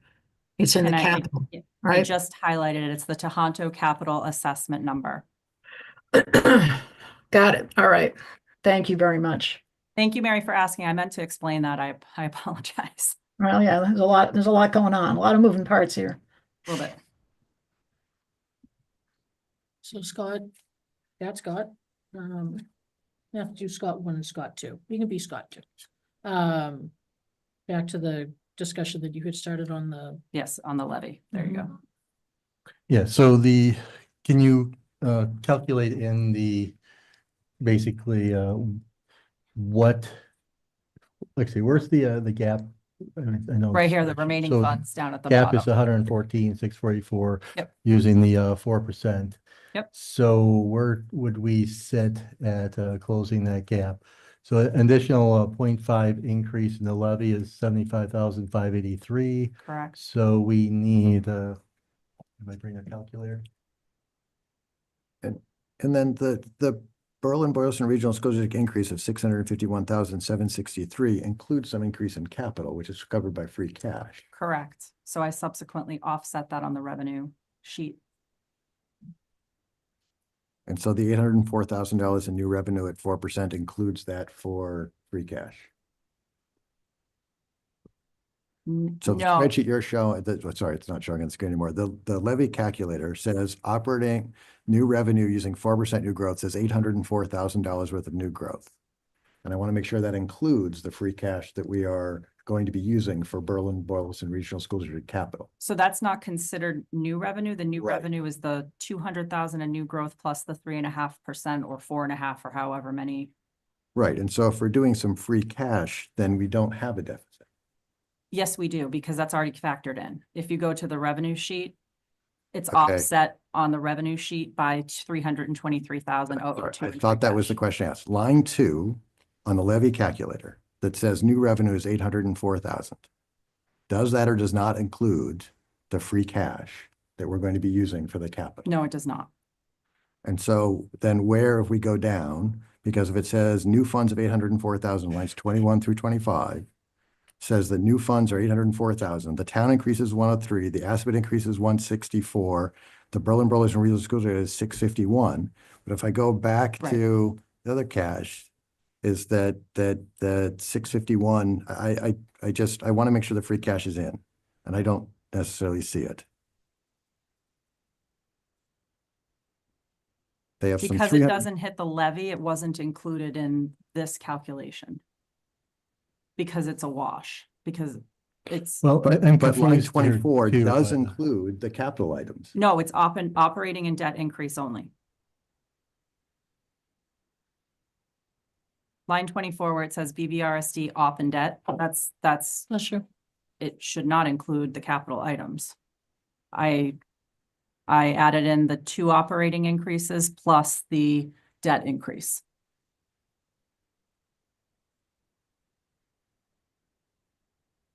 Okay. Well, I'm also confused by this too. You're talking about saying that right now it's showing, this is 4.5% on the levy? You're No, still having a I went, deficit? I went back because Okay, all right. Scott was talking about 804, so I went back Yep. to 804. Yep. I didn't correct the math. Okay. Guys are going fast. Yep. Doing my best. Sorry. Yeah, let's try to keep math on the fly to a minimum, please, and not the, well, if we try it this, if we try it that, that only adds to the confusion. Thank you.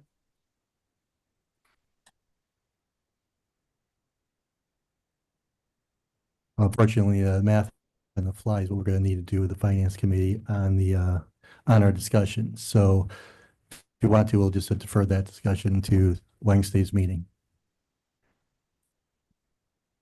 No, I'm interested in knowing your opinions on the budget. I mean, it needs to be to vote. There won't be another opportunity for select board vote. We have a lot of people present today. I'd be interested in how the FinCom is going, what direction FinCom wants to go. Well, we can do a motion on the floor. I don't, without the exact numbers, I'm also uncomfortable with that and understanding the levy percentage increase. I know the dollar amount. But we can do a motion on the floor about what that dollar amount should be. I mean, I can show you right here what you have as a balanced budget. So it is balanced at $18,043,658. That would include the additional 114,000 and change that is in deficit right now because that comes out of the excess levy. So if you scroll down here, you can see it's taken out of the excess levy, plus there was additional debt capacity that was created as well this year, which is why the number is 320 and not 313. Kristen, could you say all that again, please? I'm processing slowly. Absolutely. So what I did was I have to create a budget based on assumptions before we get here, right? Because otherwise we don't have anything to look at. So right now with the budget, that removes the additional $30,000 from HR and from the reserve fund and includes addressing the current deficit, which is $114,644.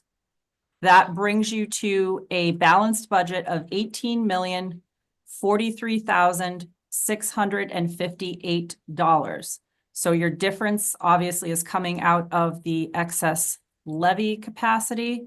So you're actually taking a total of $320,419 in excess levy above and beyond the 2.5%.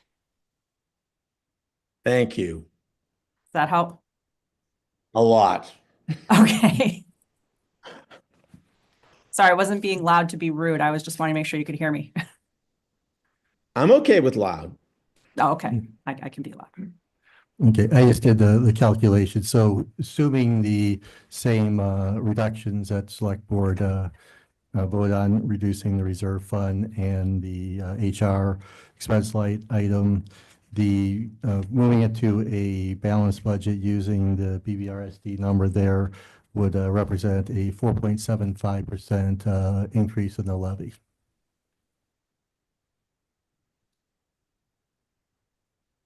One more time, Scott, what was that final number? It would be a 4.75% increase in the levy. To cover that 114,000, yeah? Yeah. Thank you. So what we can do, if we want to attempt do some votes, we will do then at least start with the total of 30,000 regarding the what select board already voted on. So okay, what were those line items again? What's this? 8, just brought them up. 8. 8 and 10. Well, we probably need to. All right, so 8 is the HR expenses reducing by additional 10,000. Yes. Correct. And reducing by 20 by 20K. Correct. For a total of $30,000. Okay, so I'll make the motion to reduce line item 8, HR expenses by $10,000 as recommended by the select board and reduce line item 10 reserve fund by $20,000, matching what the select board approved. I second it. All right, any other discussion? Make sure Nope. Mary and Cliff. No. Nope. Okay, roll call, Scott, aye. Mary, aye. Cliff, aye. All right. Recommended number is approved 4-0.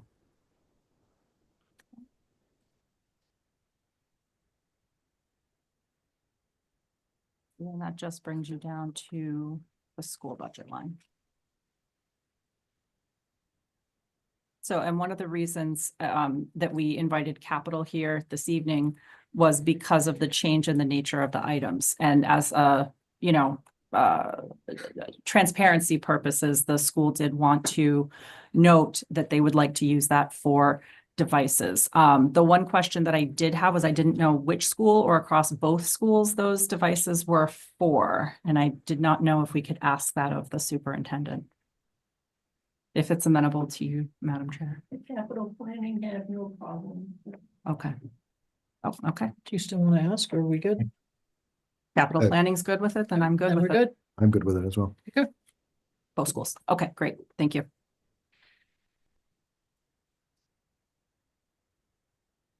Okay, so I will make a motion to recommend line item number 96 on the Berlin-Boylston Regional Assessment to be $9,235,575, which after these final numbers would represent an overall levy increase of 4.75%. Do we have a second? I'll second it. All right, we have a second from Cliff. Yes. All right, any further discussion on this? Yeah, a couple of things I want to say, Scott, at this point. I'm in agreement with Peg on the overall picture of this. We, the Finance Committee, the Town of Berlin, the Select Board, do not tell Berlin-Boylston Regional School Districts how to spend the money. What we do is do the best job we can at balancing various needs here. And so we've heard a lot of very passionate comments, and I can't disagree with the parents and the concern about the second graders and that sort of thing. But the Town of Berlin didn't tell the district where to make cuts or where to improve things. And I want to bring up what Scott Hawkins said, which has troubled me as well. The last 2 years, we don't have an agreed upon number for Berlin-Boylston for the schools. We don't know. I know that the current school administration is doing a great job. I know the interim superintendent came in with the intention of doing a zero-based budgeting. He was unable to do that because of the condition of the numbers in the financial system. And I continue to be concerned that we actually don't know what it costs to run our schools. Over this 2-year period, we haven't been able to close out fiscal 24, and I haven't seen numbers for fiscal 25 to give me any confidence. And as this budget was built, it was necessary to build on best estimates from fiscal 25 from last year and try to predict where we needed to go from there. And again, the efforts were excellent that were put into it, but I'm not sure that the fears expressed here tonight are going to play out. Just as the Town of Berlin, we have a lot of concerns about, are we going to have the revenues to do the things that need to be done? What's going to happen? And for us, the schools are about half our budget. So that's why this becomes such a difficult problem sitting in my seat as I look at it. So I'm not in favor of going for that deficit, that 114,000. It troubles me. I'm not confident in the numbers. And then the other thing, Scott Schultz, I'm always impressed by your math and math on the fly, and usually it's right. But the last 2 years, we have experience where the predicted increase in the levy actually came in on the order of 3 percentage points lower than what it actually ended up once you got done with the commercial residential rate and other changes. So by the time the tax bills came out, rather than looking at a 4%, we're looking at a 7% increase in the levy. And so we've heard that number, $11 a month, and that we cannot rely on that number. We simply don't know at this point. So I think everybody who's been working on these budgets has done responsible things and done the right things. And I'm just not confident that we know enough to put this additional burden on the town, that we know enough about the actual financial circumstances at the schools. So, and I did listen to everybody who spoke tonight, and I understand your concerns. Believe it or not, I am a strong supporter of public education, and I think one of the things we need to do to keep strong schools is to be financially responsible. Yeah, thank you, Mary. Just wanted to do clarification regarding the percentage increase in the levy. When we're looking at, again, everything we're doing with the budget is estimates, right? There's the new growth is an estimate. Unfortunately, last year, the new growth number we estimated was 300,000. It came in at just over 220,000, which meant the budget made up that extra nearly $80,000 through the levy. And if you're looking at the math up there, you can see it was slightly different last year, but that added another 0.5% to the increase in the levy. And of course, the residential taxpayers have been taking a big hit as basically the reduction in commercial properties, especially another abatement to the Sears building that reduced its valuation by $7 million. All that did was move that valuation, or what we were collecting tax, what their ownership of the levy burden was, it just moved it to the residential homeowners. And of course, that's been going on for the last few years. One of the things we were trying to get an understanding is, I haven't actually seen the numbers yet when we talked with the assessors to talk, get the numbers about how much more exposure we really have. Because I think like the Sears building went from a valuation of 14 million down to 7 million with our agreement. And then, of course, they filed a new abatement. Of course, they're not going to be able to get down to zero, but there's a reduction of how much they can, there's only so much more this shifting can go to the residential. So as a difficult decision here when you're sitting and looking at, we targeted, the levy increase 2 years ago was 4%. Last year, at the time when we did this at a special town meeting in June, we thought it was, the levy increase would be around like 4.3 to 4.35%. Of course, it ended up being higher, especially with the new growth number coming in lower. And now we're looking at a 4.75%. So it is a definitely difficult decision because, people are upset with the, ones that are upset with their increases. This is, at least from a levy standpoint, going in with the projected numbers, even a higher percentage. So these, I understand the math has to be done, and there is obviously extra unknowns in there. So Cliff, yeah. do you have any comments? Anything you want to say? Can you hear me, Cliff? Oh, I'm sorry. I didn't know you were calling me out. I apologize. Yes. Sorry about that. I think Mary really stated the case very well, and I don't want to repeat what she said. But I will say this. When I joined the Finance Committee, the people who asked me to join because I had been on the school committee for 6 years and had experience with school budgeting. And it's been a very dismaying 2 years being on the Finance Committee, because I have seen the lack of transparency, the lack of clarity, and in the school budgeting process. And it breaks my heart because I spent 6 years working to build the schools up. Nevertheless, I believe that the current administration, the interim superintendent and the director of finance and operations have done yeoman's work in pulling the district back into normalcy in terms of finance.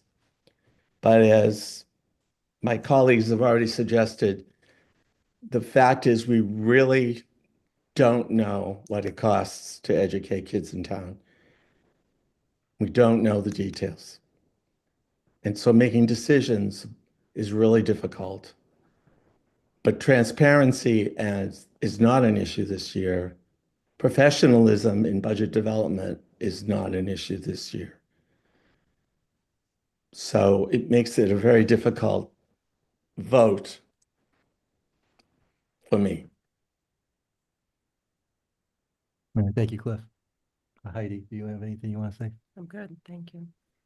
All right, I'll just say the last piece is, I find also, I mean, it's obviously a very difficult vote, but I also, say must congratulate the administration for being as cooperative as they have been this year. We've met with them in December, we've met again in February, we've met again in March, and the communication has been tremendously better, and there's been much more transparency.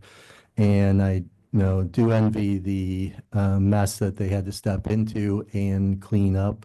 But I do believe we're getting the right people in place. Almost wish Al could be able to stay, but we will have a new superintendent, I know, in the future.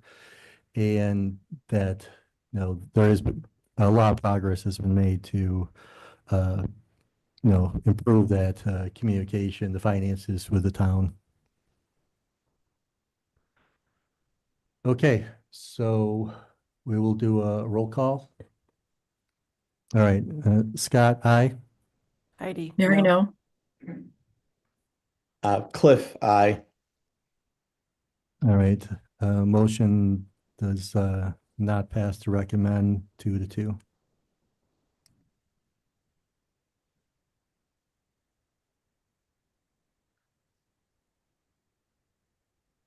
What I'll do is leave the question open to Mary and Heidi. If there is a number that you'd want to move off of where we were at the 4% levy or at the deficit of 114,000, or is there something in between that you'd be interested in, or you're wanting to hold at the present number that we voted on at the last Finance Committee meeting? Well, at the last meeting, we were at that 3.5%, correct? 4%. We had We were moved it to 4. 4%. Yes. Scott, just a reminder from last year, you said, I think our levy coming out of the approved town meeting and school budget was 4.3, but where we landed in the fall with our actual taxes was 7.49 for fiscal 25. Not actually, those are different calculations. So the number you're using with the 7.49 adds new growth into the amount of that increase. So the number I'm using of the approximately 4.3 is the percentage increase over the previous year's levy. The number that you're seeing on there of the 7 point, what is it, the exact number, adds in also adds in the new growth number, looking at the total revenue that was increased by taxes as both the percentage levy increase and the new growth. That's why the number is a higher percentage. I understand, Scott, you've explained that in the past. The impact on the taxpayers was 7.49%. And if there is, we've got a complex budget here, if there is some other kind of error of that nature, we could end up in the same place. And as people have said, these are estimates, right? So I'd like to stay with what I said before, is that I don't want to close this deficit with levy. No. Okay, so we had the discussion, so we can, I don't know if there's any other areas in the budget you want to discuss, but we do have our finance committee meeting, Wednesday night. That did get, okay. That did get scheduled? Yes, well, it should still be scheduled, right? Yeah. It didn't get canceled in replace of tonight. No, we did not cancel it. No, but you weren't scheduled to originally meet, so that's why I had reached out to ask if you wanted to schedule one for Wednesday. Oh, So, that's a slight problem then. yeah, that is, you're not on there for Wednesday. What time is We're it? not. 8:18. Okay, we can quickly schedule one for, can we schedule one for 8:30? We could. Is that something you can do now, or do I have to log in?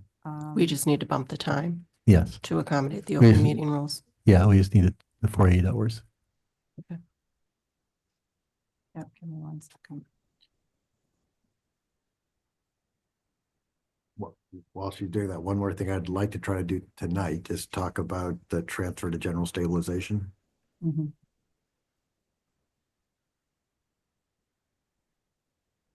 The rest of the warrant article numbers they can deal with at their regular meeting. It's Yeah. just putting the recommendation on. While I'm doing this, do you want to bring that up and what the select board recommendation was on that and see where FinCom is if they want an article for that? Okay, all right, I'll catch up. Go So ahead. the select board had recommended that we don't transfer anything into general stabilization this year in some respects because it was a tighter year, because we wanted to make sure there's money for some of the schools' capital. And so just recommended that we put 0 in this year, at least for Maytown meeting. It removes an article from the meeting as well. And so we had suggested that we just don't transfer in it this year. There's currently $1.9 million sitting in general stabilization. What are the pros and cons of not doing that transfer? I don't really know of a con. You can always put money into it later on. This money's not being spent, it can. just stays in free cash. And so Okay. potentially in December, we could decide to put some money into it. It means we'll have more free cash for next year, potentially for doing some things. Historically, when I was on FinCom, we transferred in and out of that fund on a pretty regular basis, although I don't think we've now transferred anything out of it in several years, which is good, which something big comes along, we can take out of it. But there is the town fiscal policy says that we attempt to do 10% of free cash into general stabilization every year. But that is guidelines, not a must done. And we're already going to be taking more free cash into capital than is by the guidelines already. So the recommendation, you just to roll it over. Yeah, just not, we're not taking anything out this year. There's no warrant article taking anything out of the fund, but let's not put anything into it this year. Yeah, I mean, it is very likely that we will be, our free cash will probably be a very low number next year with all the other reductions that have been made. Right. For people who are following at home, free cash, basically, we have the budget, whatever's not spent at the end of the year gets put into free cash, which this town uses for capital items. And so if we cut the budget really tightly, that means the amount of free cash will go down. It'll be tighter to do some capital items next year. Correct. In theory. Actually, likely in practice. Likely. So what is asked for may not get funded at all. So Scott, Scott Hawkins, your recommendation is to plan on addressing the Berlin Memorial Roof Capital Project at a later meeting, a later fall meeting? Yeah, it is my preference. I don't need to go into now, but that if we took care of the Berlin roof sort of at a fall meeting, it then saves that number from being on a budget number next year that becomes sort of mixed in with other things. For me, that's a different type of capital, just because it's such a large number. It's on a building we own as a town. And there's other funding sources. It could potentially come out of free cash if we have some left over at that point. We won't have any more than we have right now because free cash is only certified in March, or April. But that there, and we also have capital stabilization, although there's not a lot of money in that right now. No, there's capital stabilization has just shy of 600,000 in it. It's about 580 plus some interest that needs to be rolled over to it. So I was mostly just putting that on the table as something to have a discussion between now and potentially fall. Right. So Yeah, looking at the school capital plan, that was 323,000, something like that? Yes. 323,002 is what the All right. capital committee voted for the schools and sorry. Yeah, the roof replacement, at least on the school handout I had was, yeah, $323,769. And assuming that every day that number goes up some and between inflation of wages and inflation of materials, but that again, I think that's something we can handle at that point.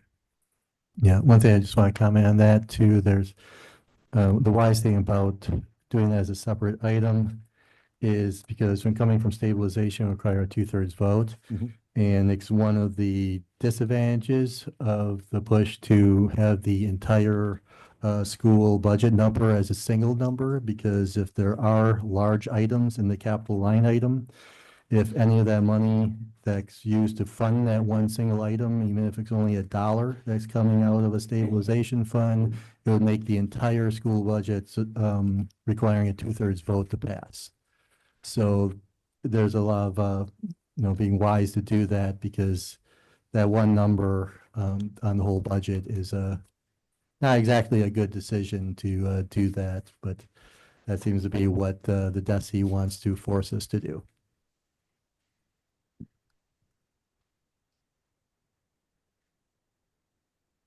I like the suggestion for all of those reasons. Thank you, both Scotts.